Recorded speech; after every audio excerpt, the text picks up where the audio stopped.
अवतरित होकर भाग्य विधाता भाग्य हमारे जगा रहा।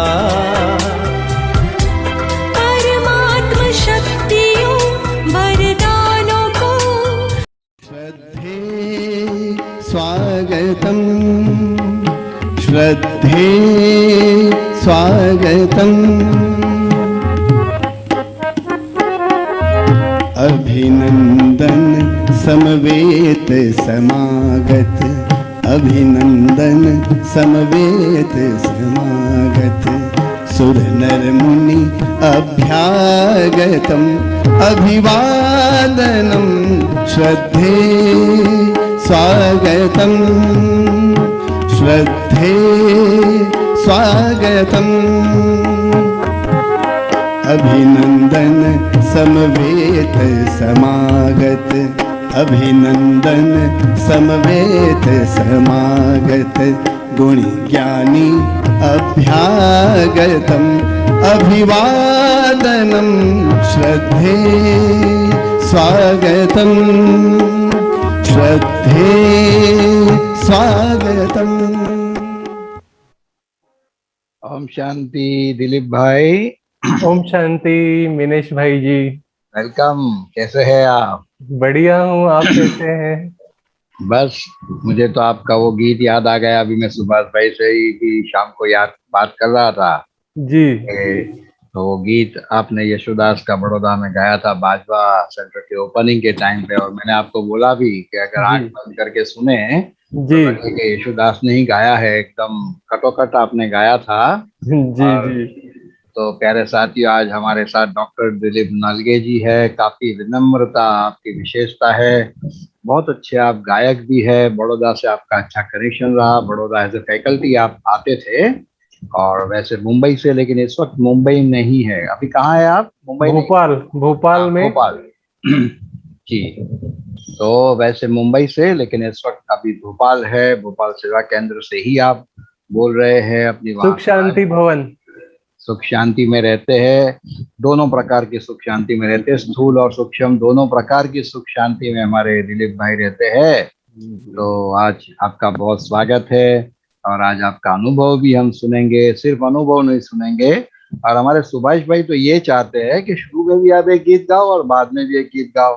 जी सुभाष भाई, जरूर। आपकी बात है। तो मैंने तो एक चाहा था, सुभाष भाई दो चाहते हैं। तो सुभाष भाई क्या कहते हैं? सुभाष भाई बोलिए आप। जरूर। ओम शांति।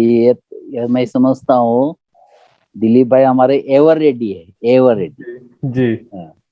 और उनको मैंने देखा कभी कहीं भी। वैसे एक हमारे छोटा सा गांव था, माता जी का प्रोग्राम था, 100 साल का मनाया था, तो दिलीप भाई हमारे गांव आए थे, तो उधर भी उन्होंने गीत गाया था। जी। तो उनको ये नहीं कि भाई हमको ये चाहिए, अगर साज नहीं हो तो भी गा लेते हैं। और वैसे आयुर्वेदिक में उनकी बहुत अच्छी मास्टरी है, बहुत लोगों को उन्होंने अच्छा जीवदान दिया है, बहुत सेवाएं की है। और ये तो हमें पता ही नहीं था कि हमारे रिलेटिव है करके, बाद में पता चला ज्ञान में आने के बाद जब परिचय हो गया। क्योंकि हमारी एक बहन है दिल्ली में, सुजाता करके, उनके मामा रिलेशन भी लगता है, वो एक ही गांव के। फिर सुजाता बहन को हमने दिल्ली में यहीं से ट्रेनिंग करके भेजा, तो ये बाद में धीरे धीरे पता चला, तो हमें बहुत खुशी हुई। तो मैंने कहा अच्छा है, फिर आपको तो कहीं भी हम बुलाएंगे सेवा में। तो दिलीप भाई, हमें बहुत खुशी है कि आप पहले गीत गाओ। जी चंपा बहन, आप स्वागत करें, फिर गीत सुनेंगे। हाँ जी जी। दिलीप भाई, बहुत बहुत बड़ौदा में आपका स्वागत है। और आपका गीत तो डॉक्टर तो है, लेकिन रूहानी डॉक्टर भी है, और गीत भी गाते हैं, तो ट्रिपल सेवा करते हैं आप। तो आज मल्टी हम टैलेंटेड, सुनेंगे हैं। मल्टी टैलेंटेड पर्सनालिटी है। हाँ, वैसे तो कभी मिले नहीं है, लेकिन आज जूम के माध्यम से मिलेंगे। मिले हैं चंपा बहन, आप भी मिले हैं। मैं आपको याद दिलाऊं, आप भी मिले हैं। जो हाँ। बाजवा सेंटर का ओपनिंग हुआ ना, बाजवा सेंटर हाँ जी, हाँ हाँ। उसमें दिलीप भाई बराबर। आए थे और वहाँ गीत भी उन्होंने आनंद के प्रदाता, मुझे पूरा याद है। हाँ हाँ हाँ हाँ हाँ, आनंद अभी के मेरे को भी प्रदाता। याद आया। अनिल हाँ, भाई ने बुलाया होगा आपको, अनिल अनिल भाई भाई ने ने बुलाया बुलाया, था। एग्जैक्टली। जी हाँ बराबर बराबर। बिल्कुल। और इन्होंने बाबा के करीब 27 गीत है रिकॉर्डिंग के बाबा के। अच्छा। हाँ हाँ हाँ, वो भी है, बिल्कुल है। और इनका काफी टीवी मधुबन रेडियो है, फिर कोई चैनल है, पीस ऑफ माइंड है, आते रहते हैं। तो गाओ, गीत गाओ दिलीप भाई। जी जी जी जी।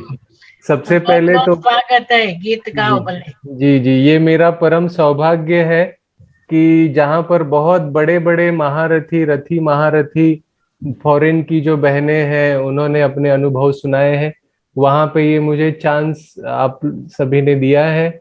और आप सबकी दुआएं हैं, आप सबकी दुआएं मिलती रहती है और इसीलिए हम आगे बढ़ते रहते हैं। बाबा आगे बढ़ाता है, आप सबकी दुआएं हमें आगे बढ़ाती है। तो निश्चित रूप से एक गीत के साथ मैं शुरू करूं तो वैसे भी हम सबका परमानेंट एड्रेस जो है वो मधुबन है, तो इसीलिए मुझे लगता है कि मधुबन की भी याद दिलाने वाला ऐसा गीत मैं गाऊं। और जो सबको पता है, क्योंकि आपने अभी येसुदास जी का जिक्र किया, तो मधुबन और येसुदास ऐसे दोनों का कॉम्बिनेशन वाला कोई गीत मैं सुनाऊं, ऐसा मुझे लगता है। और वो गीत है मधुबन खुशबू देता है। तो वो गीत का मैं सुना देता हूँ स्टांजा।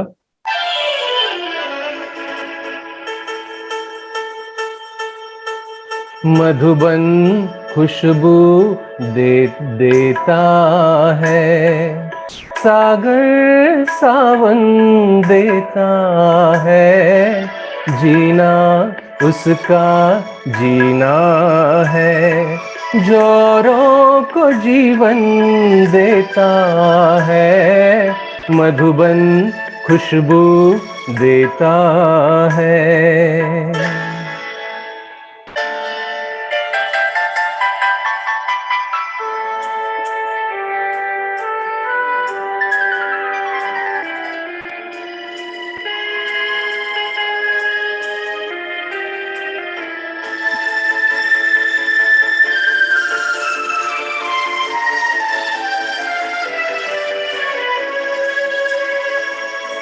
सूरज ना बन पाए तो बन के दीपक जलता चल,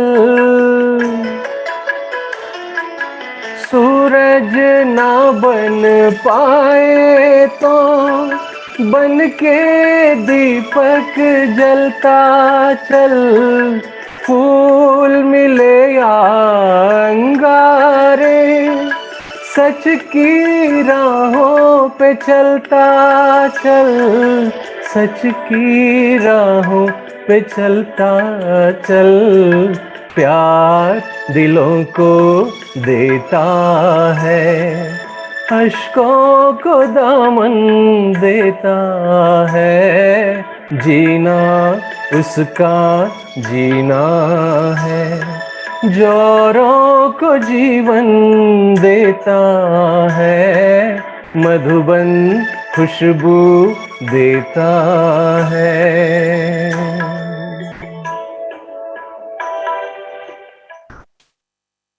ओम शांति।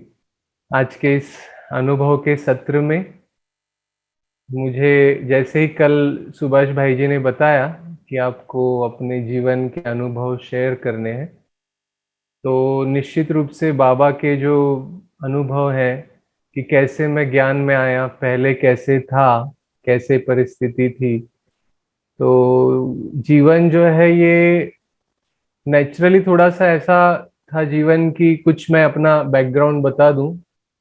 11th स्टैंडर्ड में जब मैं था तो उस समय में बॉम्बे में बम विस्फोट हुए थे, मुलुंड में, खास करके मुलुंड स्टेशन जहां से मैं रोज गुजरता था। तो मन में ऐसा उत्पन्न हो गया कि अरे ये तो कहीं भी हो सकता है और कहीं भी मृत्यु जो है वो हो सकता है, कभी भी किसी का भी मृत्यु हो सकता है।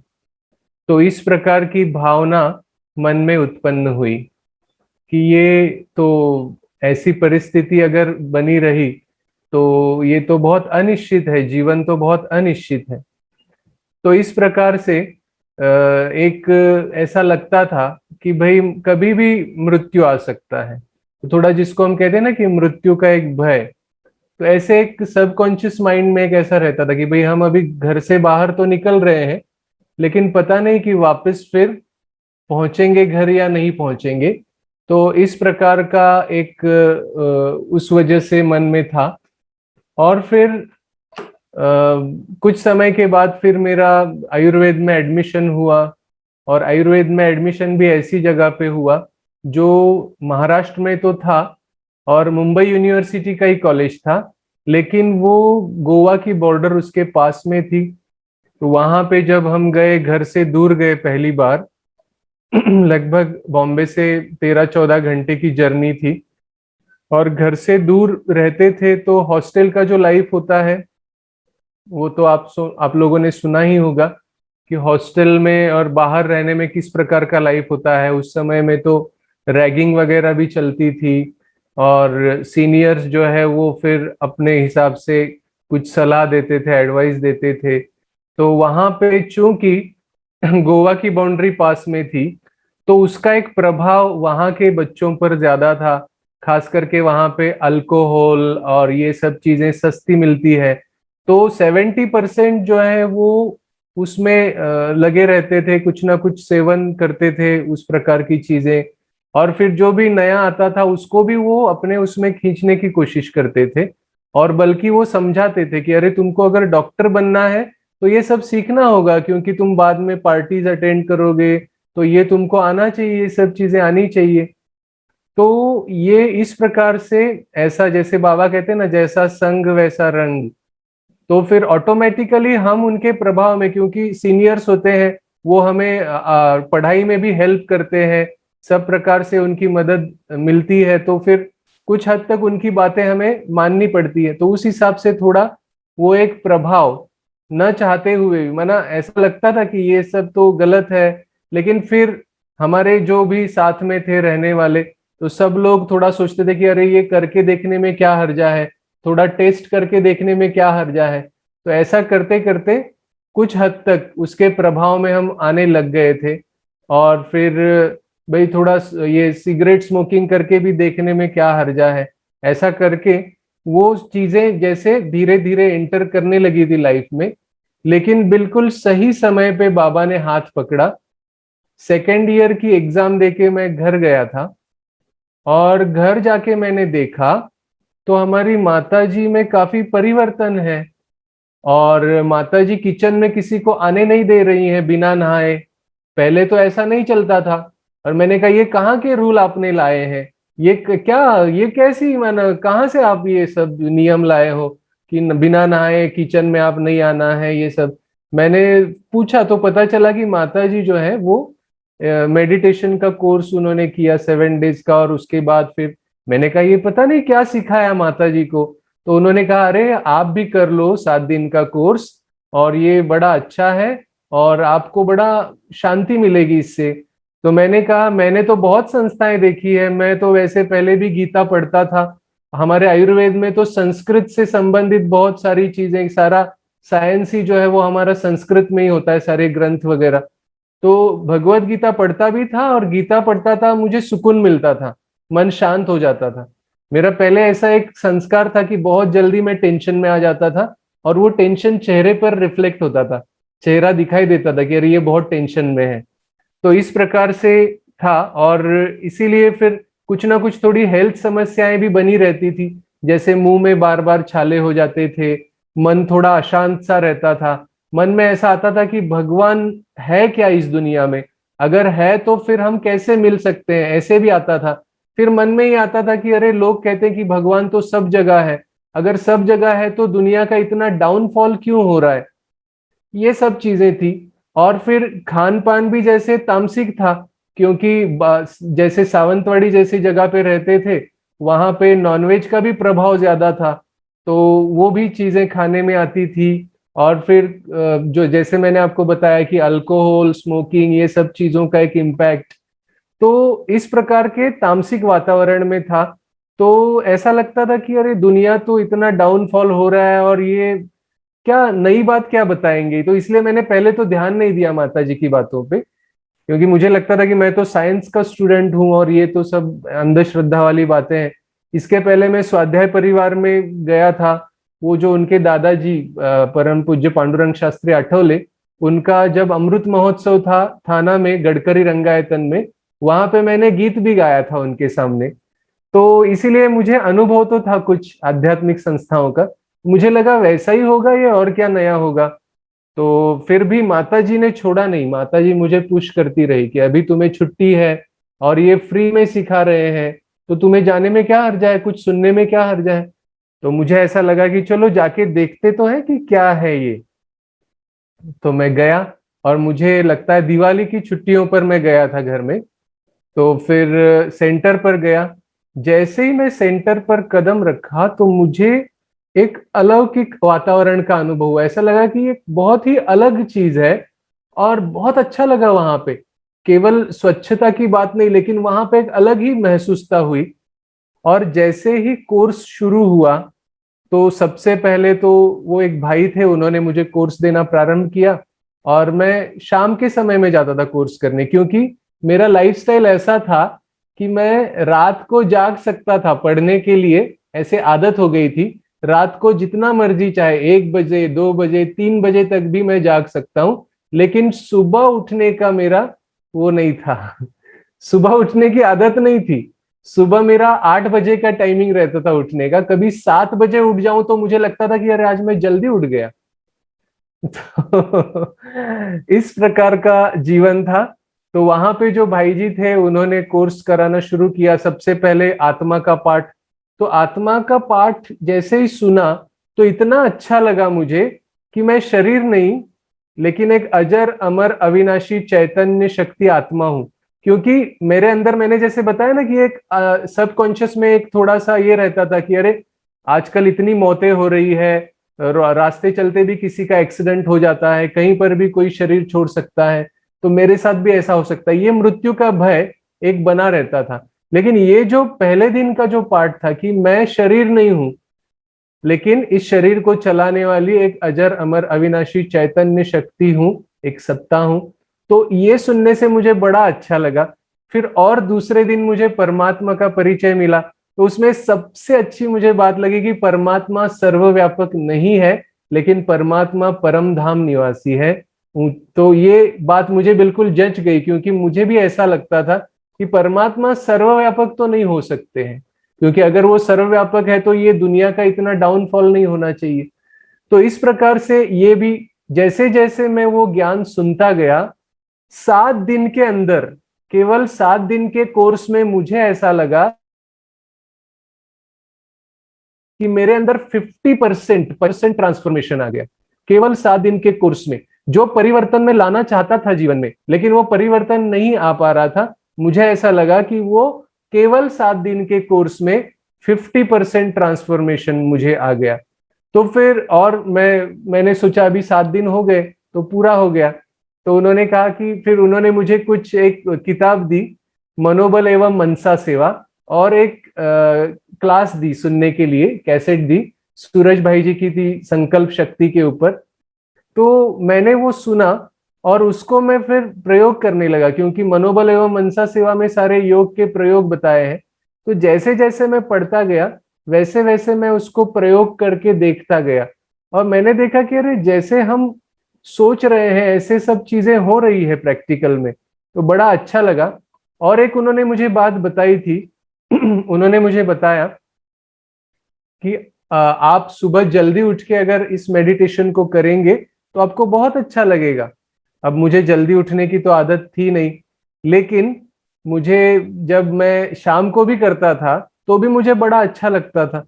तो मैंने सोचा कि शाम को अगर मुझे इतना अच्छा लगता है तो सुबह कितना अच्छा लगता होगा। तो मैंने उनको पूछा कि सुबह कितने बजे करना होता है इसको। तो उन्होंने कहा 4 बजे। मैं देखते रह गया। मैंने कहा आजकल के समय में 4 बजे कोई उठते हैं क्या? तो उन्होंने कहा हाँ, यहाँ पर जितने भी लोग आते हैं सब 4 बजे उठते हैं। तो मैं बड़ा हैरान हो गया, और मन में ऐसा भी आया कि अगर सुबह 4 बजे मेरी नींद खुल जाए तो कितना अच्छा होगा। और ऐसा कहते हैं ना कि जैसे बाबा हमारे संकल्प, अच्छे संकल्पों को पूरा करता है, तो जैसे जादू जैसे, चमत्कार जैसे हो गया।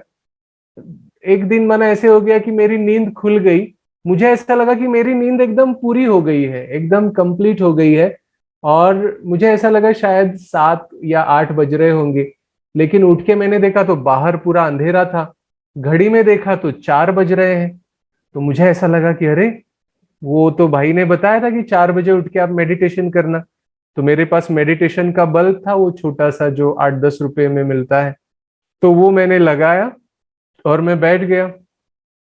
अब ये जो मेरा फर्स्ट अमृत वेले का एक्सपीरियंस है, ये बाबा का मैं कितना शुक्रिया करूं वो कम है। जैसे बाबा ने आज स्लोगन में बताया है कि बीज रूप स्टेज, संस्कार परिवर्तन, तो मैंने प्रैक्टिकल में बाबा ने मुझे वो अनुभव कराया। जैसे ही मैं बैठ गया, इतने जल्दी 5 मिनट के अंदर अंदर मैं एकदम सोल कॉन्शियस हो गया। एकदम भ्रुकुटी के मध्य में मैं ज्योति बिंदु चमक रहा हूं। और मुझे ऐसा महसूस हुआ कि वो जो ज्योति बिंदु है जिसको मैं देख रहा हूं, वो ज्योति बिंदु मुझे ऊपर ऊपर ले जा रहा है। तो ऊपर ऊपर मैं गया, आसमान में गया। आसमान में फिर चंद्र, सूर्य, तारागण, तारामंडल, आकाश तत्व को क्रॉस किया। फिर ब्रह्मापुरी, विष्णुपुरी, शंकरपुरी, और मेरी आंखें खुली है। खुली आंखों से ये सब मैं अनुभव कर रहा हूं। और मैं शंकरपुरी को क्रॉस करके ऐसी जगह पे पहुंचा जहां लाल सुनहरे रंग का प्रकाश ही प्रकाश फैला हुआ था, और एक सितारा बहुत ही पावरफुल चमक रहा था, और उसकी तरफ मैं अट्रैक्ट हो रहा था। जैसे जैसे मैं उस सितारे की तरफ बढ़ रहा था, वैसे वैसे मेरे आनंद की अनुभूति बढ़ती जा रही थी। और ऐसे पास आते आते एक समय ऐसा हो गया कि उसका और मेरा मिलन हो गया। हम दोनों कंबाइंड हो गए, और इतना आनंद, जैसे मैं आनंद के सागर में जैसे डूब गया हूं। और ऐसा लगा मुझे कि मुझे मुक्ति मिल गई है ना, क्योंकि जीवन मुक्ति इतनी बुद्धि में नहीं थी, लेकिन ऐसा लगता था कि ये संसार इतना दुखों से भरा हुआ है, इससे मुक्त हो जाए तो अच्छा है। तो ये मन में विचार पहले आते थे। तो मुझे तो ऐसा लगा कि मैं तो मुक्त हो गया, और मुझे ऐसा लगा बस मुझे इसी स्टेज में रहना है, अभी नीचे जाना ही नहीं, ये अच्छा है। तो फिर वो कुछ समय तक अनुभव रहा, और फिर कुछ समय के बाद ऑटोमेटिकली मैं धीरे धीरे, मुझे ऐसा महसूस हुआ कि जैसे मैं गया था वैसे मैं वापस नीचे आ गया। ये सारा अनुभव खुली आंखों से। फिर मुझे ऐसा लगा कि 5-10 मिनट ही हुए होंगे, लेकिन मैंने घड़ी में देखा तो 5 बज रहे थे। तो जो बाबा कहता है कि हम अगर आत्मिक स्थिति में अच्छी तरह से स्थित होते हैं तो हम समय पर भी, समय के परे चले जाते हैं। समय का प्रभाव हमारे ऊपर काम नहीं करता है, क्योंकि एक बार हम सूर्य के पार चले गए तो हमारे ऊपर समय का कोई असर नहीं, क्योंकि समय कहाँ है? सूर्य के नीचे। दिन रात किनके लिए है? सूर्य के नीचे जो है। तो इसीलिए ये एक मेरा विशेष अनुभव। और मैंने सोचा कि अगर सुबह 4 बजे उठने से इतना अच्छा अनुभव, और उसके बाद मेरे अंदर ऑटोमेटिक परिवर्तन, मैंने ऐसा महसूस किया कि मुझे ज्यादा बोलने की इच्छा नहीं हो रही है। जितना मैं साइलेंस में रहता हूं उतना मुझे अच्छा लग रहा है। ऑटोमेटिक चेंज, ऑटोमेटिक परिवर्तन आने लग गया। फिर मैंने मुरली जब सुनी पहली पहली बार, तो मुरली जब सुनी तो बहन जी संदली पे बैठ के सुना रही थी। वो भी मैंने शाम के 7:30 बजे की मुरली सुनी थी। तो वो मुरली जैसे मैं सुनता गया, मुझे ये पूरा निश्चय हो गया कि ये बहन जी ये बातें नहीं कर सकती है, ये बहन जी के बस की बातें ही नहीं है, ये कोई और ही सुना रहा है। तो मुझे ऐसा लगता था कि जैसे बाबा आके सुना के जाता है, तो बाबा आके सुनाता है और वो चला जाता है। तो ऐसे स्पष्ट अनुभव उस समय बाबा ने कराए। और जैसे जैसे मुरली में भी कुछ बातें स्पष्ट होती गई, लेकिन मैं ये स्पष्ट था कि मुझे ज्ञान की सब बातें क्लियर नहीं थी शुरू में। जैसे ड्रामा 5000 वर्ष का है और वो हूबहू रिपीट होता है, ये बात मुझे हजम नहीं हुई थी, एक्सेप्ट भी नहीं हुई थी। क्योंकि शास्त्रों का प्रभाव ज्यादा था बुद्धि के ऊपर, क्योंकि आयुर्वेद को पढ़ते थे तो इसीलिए शास्त्रों की बातों का ज्यादा प्रभाव था। तो इसीलिए वो बातें इतनी हजम नहीं हुई थी। लेकिन ये तो लगता था कि भाई यहाँ जाने से मुझे बहुत अच्छा लगता है, फायदा होता है। तो अमृत वेले का जो वो एक्सपीरियंस था, उससे मेरा ऑटोमेटिकली चेंज ये आ गया कि मेरे अंदर में ये संकल्प जागृत हो गया कि मुझे सुबह जल्दी उठना चाहिए। और फिर जैसे धीरे धीरे, एकदम से तो वो चेंज नहीं आया, लेकिन धीरे धीरे धीरे फिर ये मेरे अंदर चेंज आता गया। और फिर जैसे मेरी छुट्टियां खत्म हो गई, फिर मैं वापस चला गया। हॉस्टल हॉस्टल तो नहीं था, लेकिन हम बाहर रूम किराए से लेकर रहते थे, मेरे कुछ रूम पार्टनर्स थे। अब पहले मेरा स्वभाव ऐसा था कि मैं बहुत जल्दी गुस्सा हो जाता था, गुस्सा बहुत ज्यादा आता था मुझे। तो मेरा जो रूम पार्टनर एक था, तो हम तीन तीन लोग थे। तो एक रूम पार्टनर जो था वो बड़ा ही दिमाग का यूज करने वाला था। तो वो क्या करता था कि हम दोनों को लड़ा देता था। वो दूसरा रूम पार्टनर जो था उसको भी वो लड़ाता था मुझे, और फिर वो मजे देखता रहता था चुपचाप। तो उसने फिर वो अपना प्रयास किया वैसे लड़ाने की, लेकिन उसने देखा ये तो एकदम शांत हो गया है। तो उसको वो बात हजम ही नहीं हो कि ऐसे कैसे हो सकता है, कि इतना कोई व्यक्ति चेंज कैसे हो सकता है। तो उसने अपने हिसाब से मुझे ऑब्जर्व करना शुरू किया कि ये क्या करता है।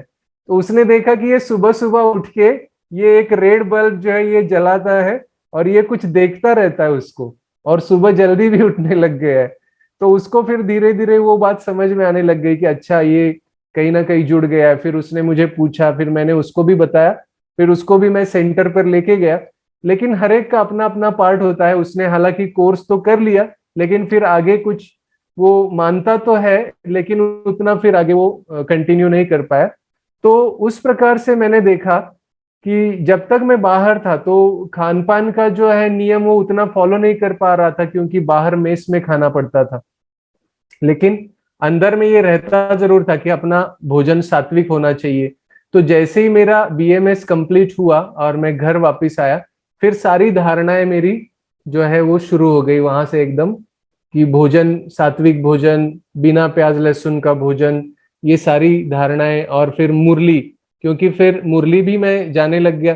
तो लगभग मैं समझता हूँ 2-3 साल का बीच में समय बीत गया था। तो मैंने देखा कि मुरली सुनी मैंने, अभी अभी सुनी, और मुझे कोई बात याद कैसे नहीं रह रही है। मैंने सोचा मेरी स्मृति इतनी कम कैसे हो गई, मैं तो अभी युवा हूँ और मुझे एक भी बात कैसे याद नहीं रह रही। तो फिर मैंने देखा, मुझे लगा कि शायद मेरे अंदर वो सात्विकता उतनी नहीं है, मुझे बढ़ानी पड़ेगी। तो फिर मैंने सुबह शाम 2-2 घंटा मेडिटेशन करना शुरू किया, क्योंकि मेरे पास समय था। तो इसीलिए सेंटर पर जाके सुबह भी मैं 9 से 11 तक मेडिटेशन करता था, और शाम को भी 5:30 से 7:30 मेडिटेशन करता था। तो उससे एक थोड़ा एक बेस और ज्यादा पक्का हो गया। फिर उसके बाद और ज्यादा जो पक्का हो गया मैं, वो जब मेरा एमडी में सिलेक्शन हो गया। अब ये भी मैंने सोचा नहीं था कि मैं आगे चल के एमडी करूंगा। मुझे तो ऐसा लगता था कि मैंने बीएमएस कर लिया, यही बहुत हो गया, बहुत हो गई पढ़ाई। और मेरे तो बहुत अलग विचार थे। मुझे बड़ा वंडर लगता है कि कैसे बाबा कितना परिवर्तन करता है। मैं तो आपको बता दूं, मैं तो ये सोचता था कि मैं ग्रेजुएशन पूरा कर लूंगा, फिर प्रैक्टिस शुरू करूंगा और शादी कर लूंगा। तो ऐसे एक प्रकार ये अलग ही विचार धारा थी। लेकिन बाबा ने पूरी तरह से टर्न कर दिया मुझे, पूरा यू टर्न जिसको कह सकते हैं।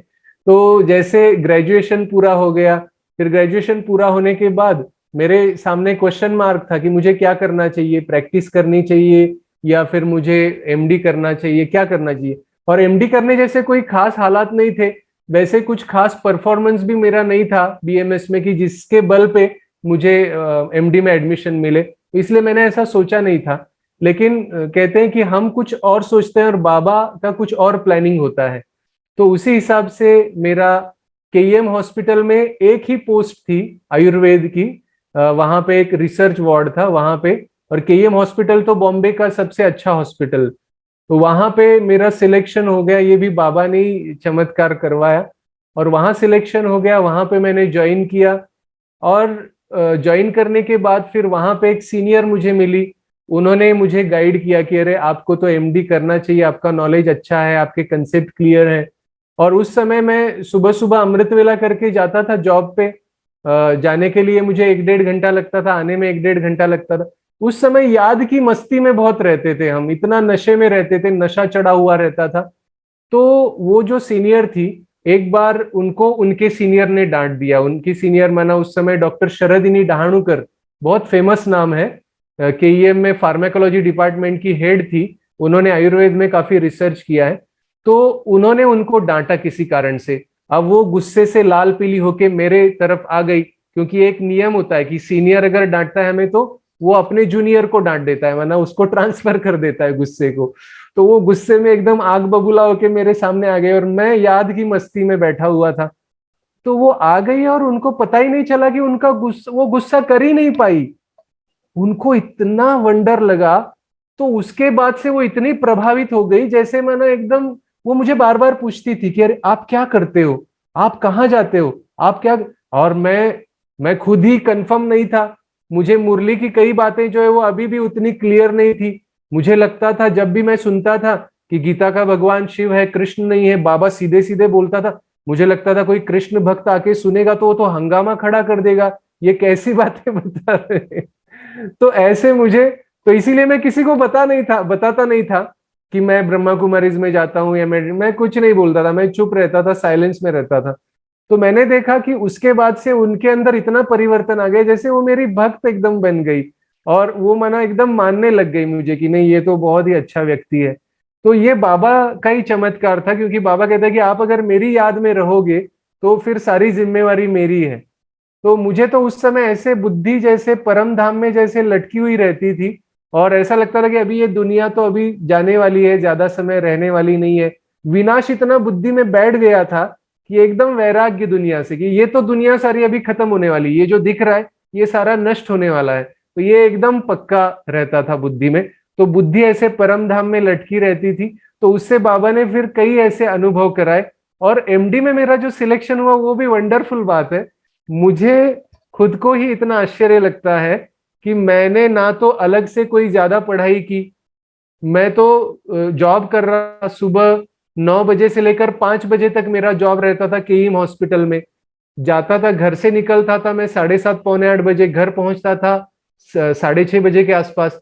तो आते जाते ट्रेन में मुझे जो टाइम मिलता था तो मैं थोड़ा बहुत किताब पढ़ लेता था। जॉब करते करते बीच बीच में जो टाइम मिलता था उसमें मैं अपना पढ़ाई करता था। तो केवल उस पढ़ाई के बल से, और खास मैं आपको यह अनुभव बताना चाहता हूँ, अमृत वेले के बाद मैं जरूर पढ़ता था, क्योंकि उसका मेरा विशेष अनुभव ये था। अमृत वेले के बाद मैं पढ़ता था तो मुझे ऐसा लगता था कि मैं पढ़ता जा रहा हूं और वो छपता जा रहा है बुद्धि में, एकदम जैसे छपता जा रहा है। ये बड़ा वंडरफुल एक्सपीरियंस था। तो फिर मैंने कहा कि ये तो बहुत अच्छी बात है, तो मुझे ज्यादा मेहनत नहीं करनी पड़ी। मैंने सारा सिलेबस एक ही बार पढ़ा, ज्यादा रिवीजन भी नहीं कर पाया मैं। और जो एंट्रेंस में देने के लिए गया था जामनगर, जामनगर की जो यूनिवर्सिटी है, विश्व में नंबर 1 यूनिवर्सिटी है, गुजरात आयुर्वेद विश्वविद्यालय उसका नाम है। और उसमें इतना कंपटीशन रहता है, पूरे विश्व से लोग आके एंट्रेंस एग्जाम देते हैं। विश्व से नहीं तो भारत से तो आते ही हैं। तो 4-5 हजार तो स्टूडेंट्स एग्जाम देते थे उस समय, और उसमें से सिलेक्शन कितने का होता था? 12 लोगों का। और 12 लोगों का गुजरात से, क्योंकि 50% गुजरात की सीट्स थी और 50% आउट स्टेट। तो वो जो बाहर के स्टेट के लिए कंपटीशन बहुत तगड़ा रहता था, और वो 12 में नंबर आना ये बहुत बड़ी बात मानी जाती थी। तो मैंने तो क्या किया, मैं जैसे ही एग्जाम हॉल में गया, मैंने कहा बाबा आपको जो कराना है वो कराना। उसके पहले क्या मेरी हालत होती थी, एग्जाम हॉल में जाके मैं टेंशन में रहता था, टेंस एकदम स्ट्रेस में आ जाता था। लेकिन अभी मेडिटेशन और बाबा का साथ था, तो मैंने बाबा को बोला बाबा जो भी होगा अच्छा ही होगा, आपको जो ठीक लगे वो कराना। और मैंने एकदम बाबा से बुद्धि योग जोड़ लिया, और मैं जैसे जैसे सॉल्व करता गया वैसे वैसे मुझे अंदर से ये फील होता गया कि ये मैं शायद यहाँ पे मेरा हो जाएगा, क्योंकि वहां पे नेगेटिव मार्किंग का सिस्टम था। आपका अगर सही आ गया तो +1 आपको मिलेगा, गलत अगर आ गया तो -1 हो जाएगा।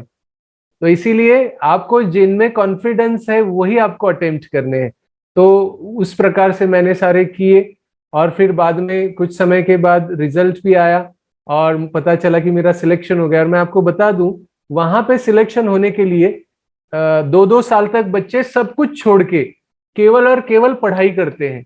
एक ऐसी लड़की थी वहां पे जिसका मेरे साथ सिलेक्शन हुआ था, वो 3 साल से वो एग्जाम दे रही थी, और उसका ये था कि मेरा वहीं होना चाहिए। तो ऐसी जगह पे बाबा ने इतना इजीली वहां पे करवा दिया। फिर वो पढ़ाई शुरू हो गई वहां पे। जामनगर में हमें हर एक को एक एक कमरा मिलता था, तो वहां पे इसीलिए एकांत मिल गया, क्योंकि एक कमरे में एक ही व्यक्ति होता था, छोटा सा कमरा होता था। लेकिन फिर वहां जाने के बाद फिर वहां के बारे में मैंने ये सोचा था कि सुना था कि फर्स्ट ईयर की एग्जाम बहुत टफ होती है और मुझे पूरा पढ़ाई पर ही फोकस करना चाहिए। तो इसलिए शुरू शुरू में मैं सेंटर नहीं गया, मेडिटेशन तो करता था लेकिन सेंटर नहीं जा पाता था। लेकिन ऐसा हो गया 17 जनवरी के दिन वहां यूनिवर्सिटी के बाजू में मैंने आते जाते देख लिया, तो यूनिवर्सिटी से लगा हुआ ही बोर्ड था ब्रह्मा कुमारीज का और बाजू में ही सेंटर एकदम। तो मैंने सोचा कि मुझे जाना चाहिए। तो 17 जनवरी को जैसे बाबा ने मुझे फिर से खींच लिया। 17 जनवरी के दिन मैं गया वहां पे, तो वहां पे दीदी सबको सुना रही थी कल तो 18 जनवरी है और सबको जीते जी मरना है, किसी को कुछ भी काम है कुछ भी है, सबसे छुट्टी लेके भट्टी करनी है। तो मैंने ये सोचा कि नहीं, मुझे ये भट्टी करनी ही चाहिए।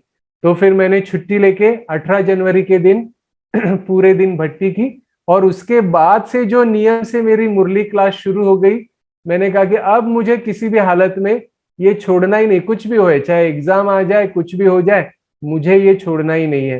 क्योंकि मुझे थोड़ा अंदर में थोड़ा ये रहता था एक संदेह जैसा कि भाई भगवान एक संस्था से क्यों बंधा हुआ है, भगवान तो सबका है तो वो एक संस्था से क्यों बंधेगा। लेकिन फिर धीरे धीरे धीरे, और मैं ब्रह्मा बाबा को उतना मानता नहीं था, मैं स्पष्ट आपको बता दूं, निराकार के प्रति मेरी बहुत वो थी, लेकिन देहधारियों से जैसे वैराग्य आ गया था। मैंने ऐसा लगता था कि नहीं, देहधारियों से एक अंदर से ही अपने आप वैराग्य था। लेकिन फिर बाबा ने ऐसे मुझे अनुभव कराए तो मुझे ऐसा महसूस हुआ कि जैसे मैंने ब्रह्मा बाप को देखा तो इतनी करंट आने लग गई, इतनी पावरफुल। और मुझे खास करके जामनगर में बाबा ने ये अनुभव इतनी बार कराया कि मैं जैसे ही बैठ जाता था वहां पे ब्रह्मा का एक बहुत बड़ा ऐसे जैसे आउट वो होता है ना, जैसे आउट कट करके ब्रह्मा बाबा का ऐसे बैठे हुए पोज में रखा था। तो मैं जैसे ही देखता था मुझे ऐसा दिखता था कि ऊपर से शिव बाबा आ रहा है और उनके भ्रुकुटी में समा रहा है, बार बार ये दिखता था, ऊपर से शिव बाबा आ रहा है और उनके भ्रुकुटी में समा रहा है। तो उससे बाबा ने मुझे ये स्पष्ट कर दिया कि मैं ही ब्रह्मा तन में आके ही ये अपना कार्य कर रहा हूं। और फिर मुरली के लिए भी वहां पे दीदी के कुछ जो नियम थे, वहां पे योग भट्टियां भी खूब हमने की।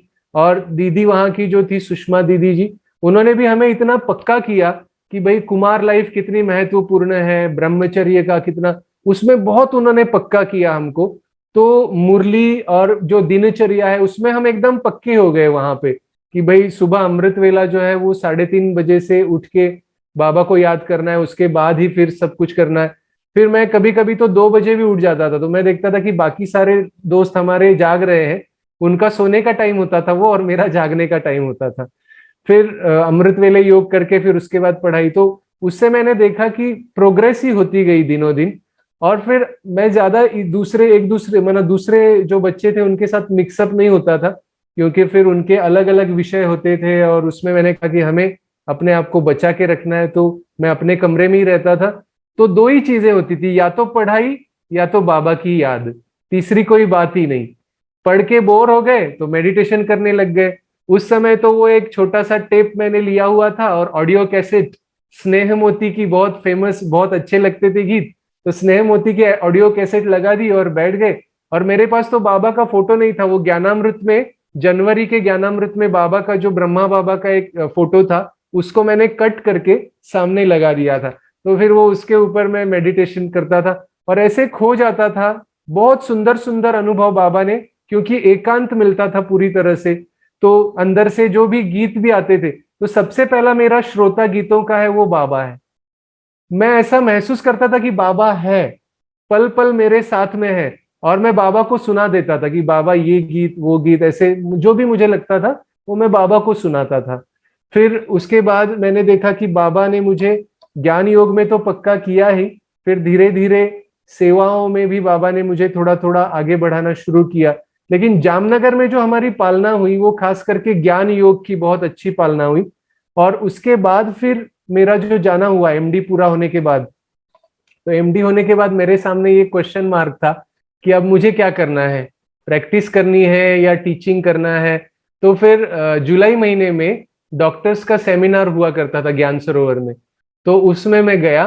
फिर वहां पे मैं रुका, फिर मैंने सोचा कि मैं बाबा से पूछूंगा कि बाबा मुझे क्या करना चाहिए। फिर मैं सूरज भाई जी से भी मिला, सूरज भाई जी से भी मैंने पूछा कि भाई जी ऐसा ऐसा है, मुझे क्या करना चाहिए। तो उन्होंने मुझे सलाह दी कि आपको तो पढ़ाना चाहिए बच्चों को, क्योंकि प्रैक्टिस में तो बहुत ज्यादा कंपटीशन है और उसमें फिर कुछ जो ज्ञान में जो सम्मत नहीं है ऐसी बातें भी करनी पड़ती है। तो इसीलिए आप ये प्रोफेशन अच्छा है पढ़ाने का, तो वही आप रखो। फिर मैंने सोचा कि मैं बाबा को पूछूंगा कि बाबा मैं कहाँ जाऊं। तो फिर मैं क्या करता था कि झोपड़ी में जाके बैठ जाता था। 3 दिन मैंने ऐसे तपस्या की। मैं सुबह जाके बैठ जाता था नाश्ता करके, और फिर 12 बजे तक भोजन तक झोपड़ी में बैठा रहता था। फिर भोजन करके रेस्ट करता था और शाम को जाके बैठ जाता था। और मुझे क्या लगता था उस समय, मना बड़ा भोलापन था, मुझे लगता था कि बाबा मुझे ऐसे बता देगा कि बच्चे तुम्हें ये करना है, बच्चे तुम्हें यहाँ जाना है। वैसे 3 दिन तक मैंने भट्टी की अकेले नहीं। और फिर उसके बाद तो बाबा ने तो मुझे कुछ बोला ही नहीं। मुझे लगा अरे बाबा ने तो मुझे कुछ बताया नहीं, मुझे आगे क्या करना है। फिर मैं अपने लौकिक घर गया बॉम्बे में। लेकिन कहते हैं ना कि बाबा हमारे संकल्पों को पूरा करता है और उस हिसाब से बाबा हमारी योजना करता है। तो मैंने देखा बॉम्बे में मैंने सब जगह ट्राई कर लिया, लेकिन कहीं पर भी मेरा जॉब का नहीं हो पाया। वहां पे कोई ना कोई, हर एक का अपना व्यक्ति पहले से फिक्स था। कॉलेज में जहां जहां भी मैंने प्रयास किया, तो मुझे इंदौर से बुलावा आया कि वहां पे एक अपॉर्चुनिटी थी। तो मैंने सोचा कि अरे इंदौर में फिर जाके देखते। वहां पे मैंने सुना भी था ओम प्रकाश भाई जी के बारे में और हॉस्टल की सेवाओं के बारे में। तो मुझे लगा कि अरे ये तो कुछ अलग सेवाएं हैं और वहां जाके देखना चाहिए मुझे किस प्रकार से। तो फिर मैं इंदौर गया, और इंदौर में फिर जाके वहां जाते समय ही मैंने एड्रेस बुक में देखा था सेंटर का एड्रेस।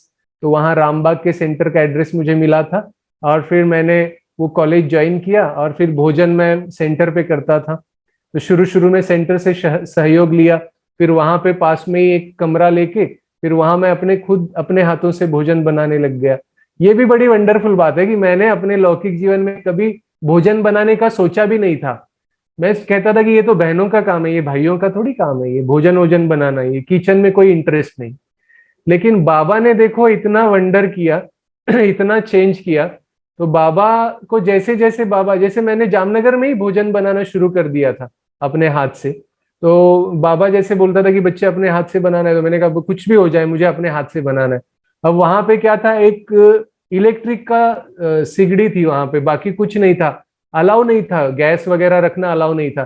तो इलेक्ट्रिक की सिगड़ी क्या हो जाती थी, गर्म हो जाती थी, धीरे धीरे धीरे उसकी गर्मी बढ़ती जाती थी। तो शुरू शुरू में तो मैंने क्या किया, केवल चावल बनाना इजी है, और फिर उसमें सब्जी कट करके मसाला वसाला सब डाल के मिक्स कर दो, पुलाव बना दो, वो सबसे इजी है।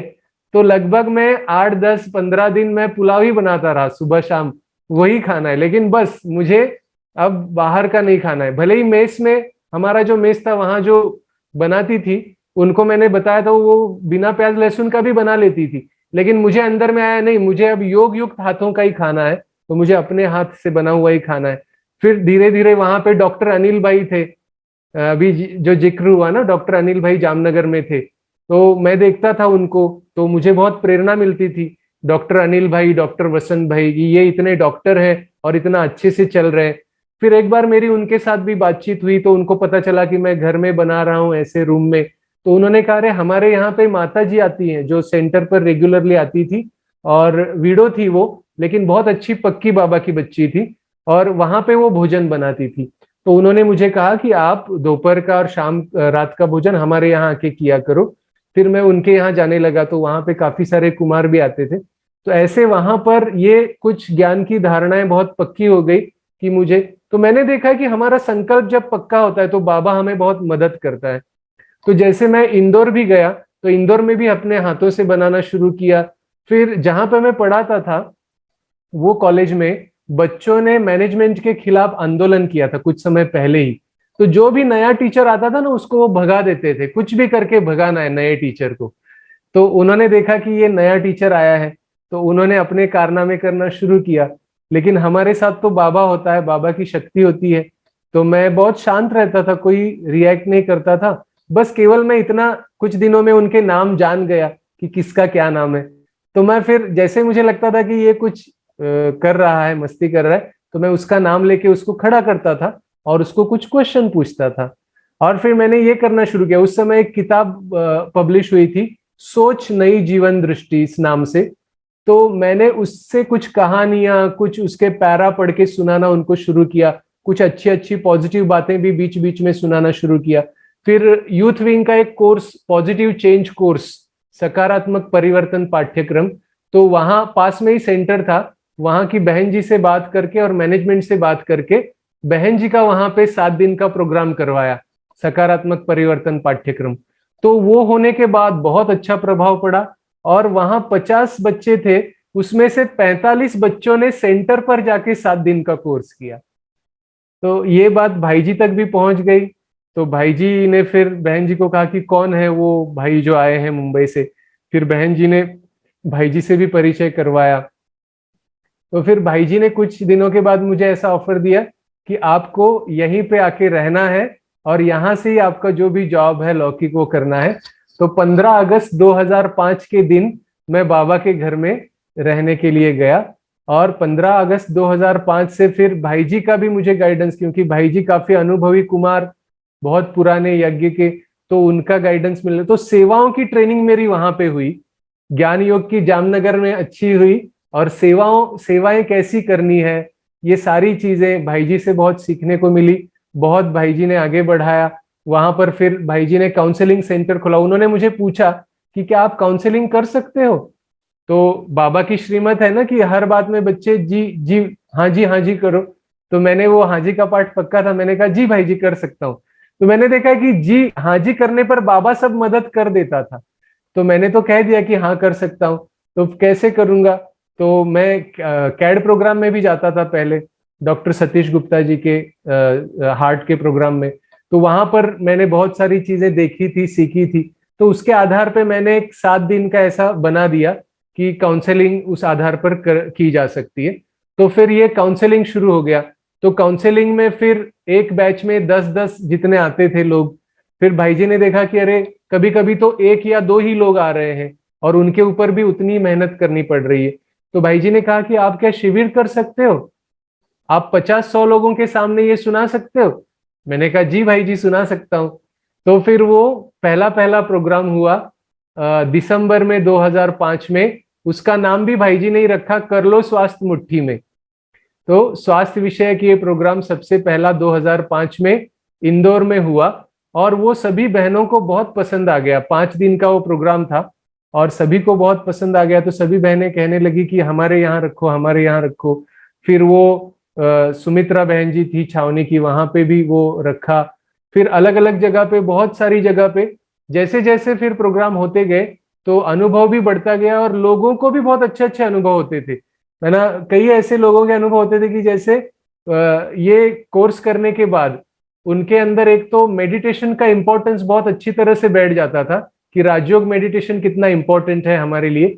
फिर बहुत सारे बाबा के बच्चे बनते थे, बहुत सारे कोर्स करते थे और उसमें से फिर बहुत अच्छे निकलते भी थे। कोटा में तो एक पूरी की पूरी क्लास बन गई। कोटा राजस्थान में भी मेरा प्रोग्राम हुआ था, तो वहां पे 40 वो निकले उसमें से और 40 की क्लास वहां पे बन गई और उस तो काफी अच्छी तरह से। तो फिर इस प्रकार से बाबा ने बहुत अनुभवी बनाया, आगे बढ़ाया। और जैसे सेवाओं की ट्रेनिंग वहां इंदौर में हुई। फिर ड्रामा अनुसार ऐसा हो गया कि 2011 में मुझे थोड़ा लौकिक, कुछ परिवार में ऐसी बात थी कि मुझे बॉम्बे आना पड़ा वापस। तो जून 2011 में फिर मैं बॉम्बे गया और लौकिक में क्योंकि अपनी जिम्मेवारियां भी हमें छोड़नी नहीं है, तो इसीलिए फिर पिताजी की तबीयत भी थोड़ी ठीक नहीं रहती थी। तो फिर उस हिसाब से, और पिताजी की इच्छा भी थी कि मैं कुछ प्रैक्टिस करूं और लोगों को अपना लाभ दूं। तो फिर वहां पर भी उस हिसाब से मैं कुछ समय के लिए गया। लेकिन मैं एकेडमिक्स से जुड़ा रहा, कॉलेज में जो पढ़ाता था। इंदौर में गवर्नमेंट में बाद में मेरा सिलेक्शन हो गया। वो भी एक बड़ी इंटरेस्टिंग एक्सपीरियंस है कि वैसे गवर्नमेंट में इजीली किसी का सिलेक्शन होता नहीं, लेकिन जब मैं इंटरव्यू के लिए गया था तो मेरी ये आदत थी इंटरव्यू में जाने से पहले बाबा को अच्छी तरह से याद करके कि बाबा आप मेरे साथ हो और आपको जो ठीक लगे वो कराना। तो वो इंटरव्यू में 12-15 लोग पूरे आधे सर्कल में बैठे थे, सब आईएएस ऑफिसर कुछ थे उसमें से, और कुछ भी क्वेश्चन आता था कहीं से भी तो वो भी सही तरह से काफी सारे क्वेश्चंस का आंसर दिया। फिर बाद में हमारे ही कॉलेज के एक वहां पे इंटरव्यू देने गए थे, उनके एक परिचित थे उस इंटरव्यू पैनल में। तो उनको जब उन्होंने पूछा, वो अलग सब्जेक्ट के लिए गए थे, उन्होंने अपने लिए पूछा कि क्या मेरा सिलेक्शन हुआ है। तो उन्होंने कहा कि आपका तो सिलेक्शन का अभी तक मैं नहीं बता सकता, लेकिन आपके कॉलेज से जो दूसरे आए थे डॉक्टर नलगे, उनका प्रभाव कुछ अलग ही था और उनका सिलेक्शन हो गया है। तो ये सारा बाबा ही करता है, ये बाबा का ही कमाल होता है, बाबा की याद का ये कमाल होता है। तो फिर ये हुआ, गवर्नमेंट में सिलेक्शन हो गया और गवर्नमेंट में सिलेक्शन होने की वजह से छुट्टियां भी अच्छी तरह से मिलने लगी इजीली, सेवा में भी वो मददगार हो गई। तो इंदौर जोन में तो बहुत सारी जगह पे, शांति सरोवर रायपुर में, भिलाई में, और फिर कोटा में तो 2-3 बार हुआ, इंदौर शहर में तो 10-12 प्रोग्राम हो गए। ऐसे करते करते काफी सारे जगह पे ये प्रोग्राम हुए और बाबा ने बहुत ही सफल बनाया, बाबा ने बहुत ही आगे बढ़ाया। और अब मैं सोचा कि बॉम्बे का पार्ट मेरा क्यों खुला, तो उसके पीछे भी राज है, क्योंकि बॉम्बे जाने के बाद फिर मेरा रिकॉर्डिंग शुरू हो गया। उसके पहले मेरा एक भी गीत रिकॉर्ड नहीं हुआ था, लेकिन 2011 में मैं बॉम्बे गया और 2012 में पहला रिकॉर्डिंग स्टूडियो में बाबा के गीतों के लिए वो हुआ। और मुझे याद है 21 दिसंबर 2012 का वो दिन था। उस दिन पहली बार मैंने स्टूडियो में बाबा के लिए 4 गीत रिकॉर्ड किए और फिर उसके बाद से वो पार्ट भी खुल गया, गाने का जो पार्ट था वो विशेष रूप से खुल गया। और फिर दोनों चीजें करता रहा मैं, प्रैक्टिस के साथ साथ पढ़ाने का भी कार्य करता रहा। उसी सिलसिले में बड़ौदा भी मेरा आना होता था, और जैसे डॉक्टर अनिल भाई हैं अलकापुरी में, वहां पे आना होता था।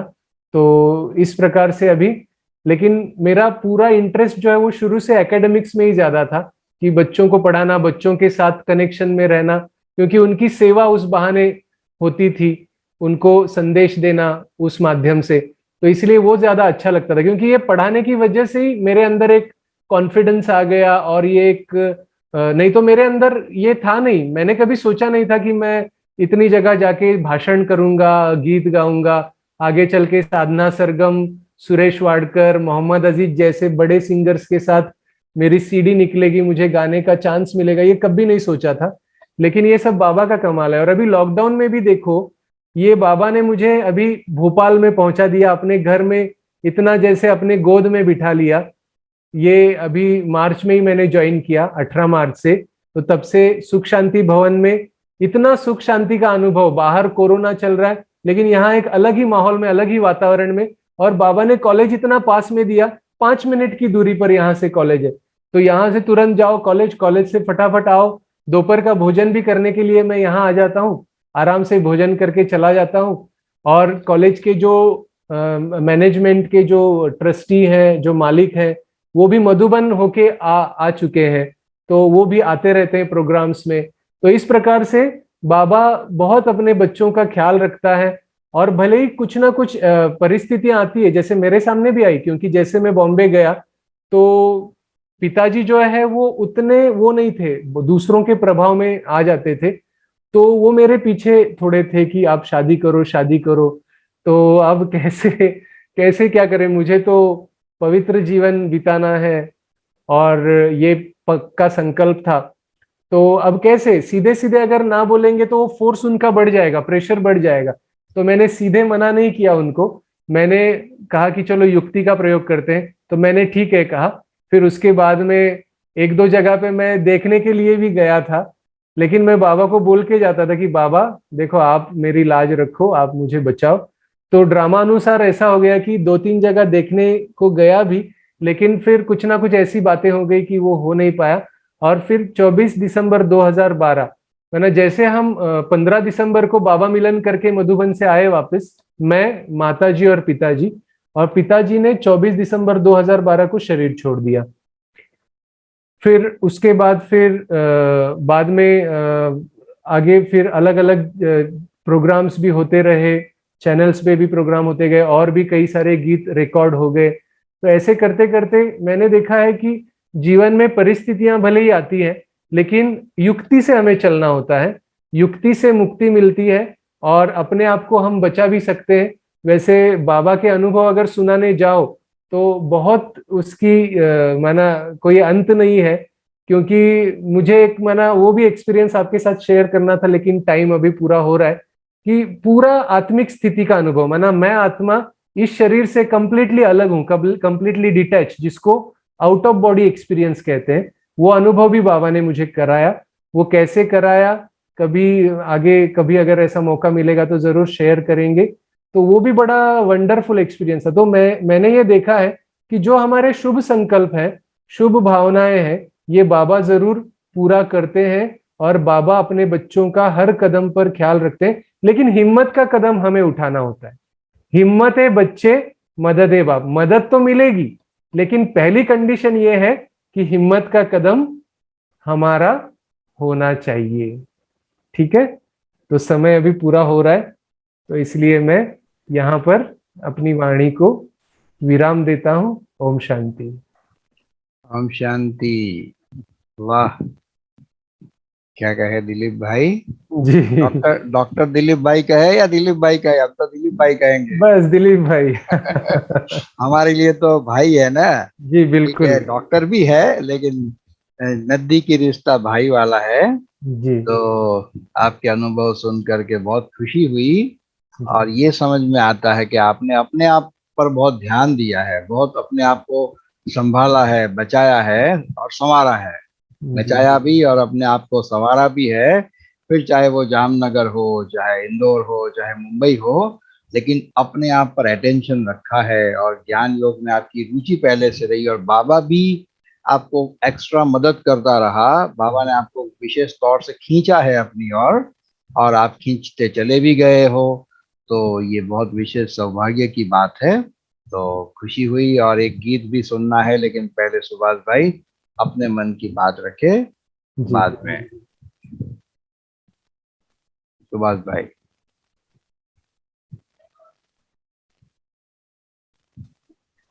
ओम शांति। ओम शांति। ओम शांति।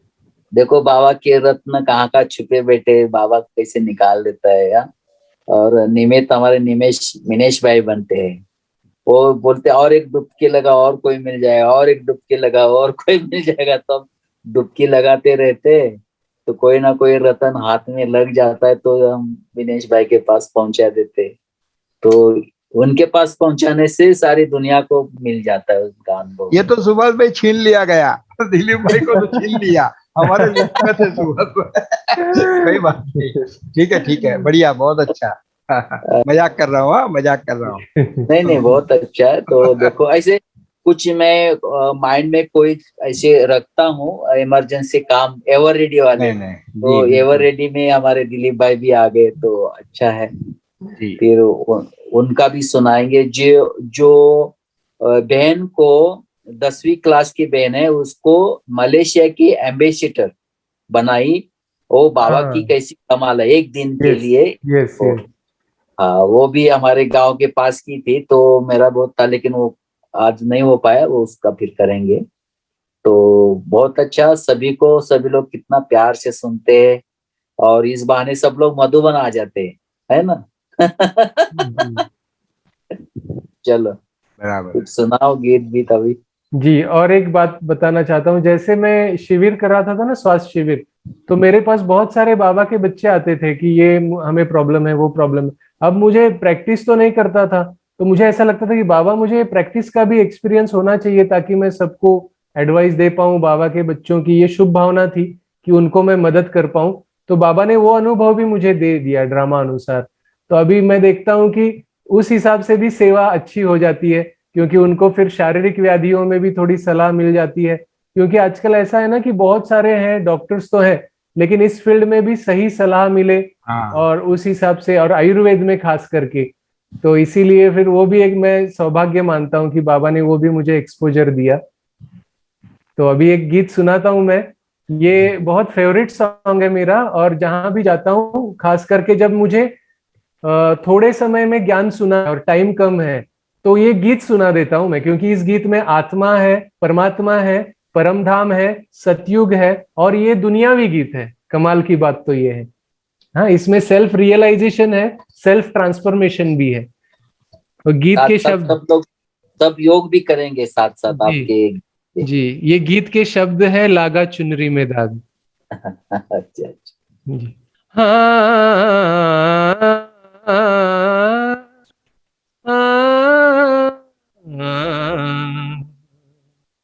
लगा, चुनरी में दाग छुपाऊं कैसे लगा, चुनरी में दाग, चुनरी में दाग छुपाऊं कैसे, घर जाऊं कैसे लगा, चुनरी में दाग छुपाऊं कैसे लगा, चुनरी में दाग।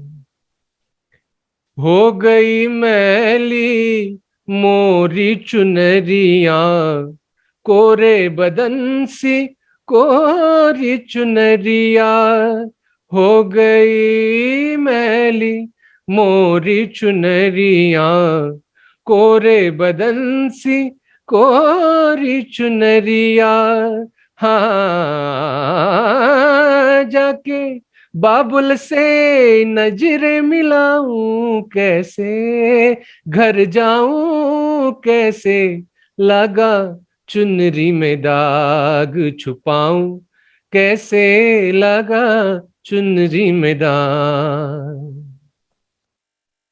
भूल गई सब बचन विदा के, ये जो मुरली हम रोज सुनते हैं ना, ये विदा के वचन है, ये सतयुग में जाने के बाद हम भूल जाते हैं।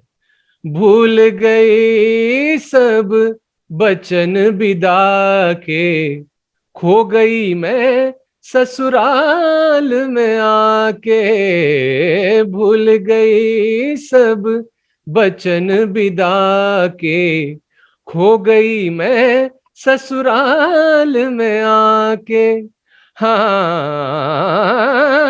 जाके बाबुल से नजर मिलाऊं कैसे, घर जाऊं कैसे लगा, चुनरी में दाग छुपाऊं कैसे लगा, चुनरी में दाग छुपाऊं कैसे लगा, चुनरी में दाग।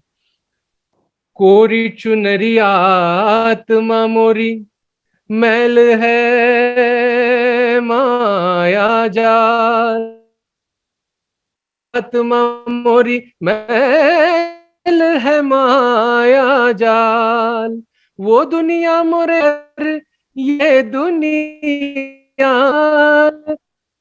हाँ जाके बाबुल से नजर मिलाऊं कैसे, घर जाऊं कैसे लगा, चुनरी में दाग छुपाऊं कैसे लगा, चुनरी में दाग छुपाऊं कैसे लगा, चुनरी में दाग।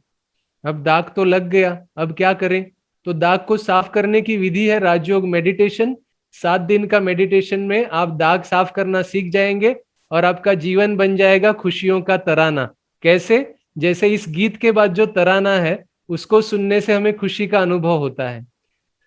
हाँ दिम तनन दिदिता नोम तन देरे ना दिम तनन दिदिता नोम तदेरे ना दिम तनन दिदिता नोम तदेरे ना दिम न देरे देरे तन तुम दिता दारे दारे दानी दिम तनन न दिर दिर दिर दिर दिर दानी दानी दानी दानी दिम तनन दिदिता नोम तन देरे ना दिम तनन दिदिता नोम तदेरे ना।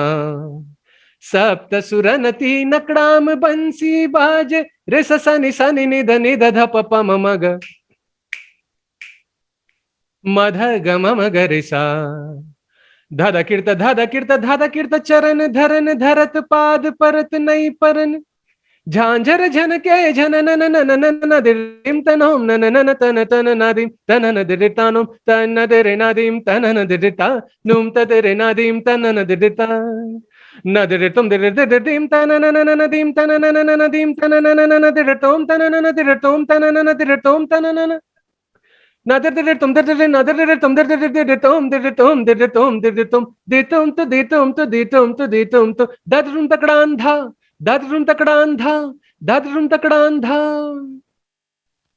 दीम तनन दिरिता नुम तन दिरे ना दीम तनन दिरिता नुम तदिरे ना दीम तनन दिरिता दिरिता दिरिता। वाह वाह, बहुत अच्छा, चलो वाह दिलीप भाई कमाल कर दिया। गीत भी, सिलेक्शन भी आपने बहुत बढ़िया किया और गाया उससे भी अच्छा। तो मन्ना डे साहब की भी याद दिला दी। तो बस मल्टी टैलेंटेड कहा ना, हर जी, सिंगर को अपने आप में समा लेते हैं। तो चलिए चंपा बहन। चंपा बहन गीत गाओ एक।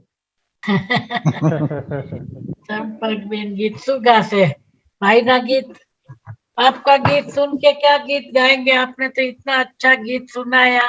મને ગુજરાતી પણ આવડે છે હા. હું ગુજરાતમાં હતા 3 વર્ષ એટલે મને આવડે જ છે. यहाँ सब कुछ है इसलिए हम हिंदी में बोलते हैं, बाकी तो गुजराती में જી કોઈ ડોક્ટર આટલા સરસ ગીત ગાય તો દિલીપભાઈ ના મોઢે સાંભળ્યા, આટલા ડોક્ટરો ગીત ઓછા ગાય છે. જી જી જી દિલીપભાઈ, અને મને જી યાદ બી આવ્યું કે ત્યાં ઉદઘાટનમાં દામિની બેન અને તમે વારાફરતી ઘણા બધા ગીત ગાયા, જી જી અત્યારે યાદ આવ્યું. બહુ જી, જી. અચ્છા દિલીપભાઈ. જી દીદી. અને અમે કહીએ છીએ હવે આમ તો વિદાય ટાઈમે તો કહે અચ્છા વિદાય, લેકિન અહીંયા ગુજરાતીમાં કહે છે આવજો. આવજો બાના, જરૂર આના. જી જી જી બિલકુલ બિલકુલ. વડોદરા જરૂર આવજો.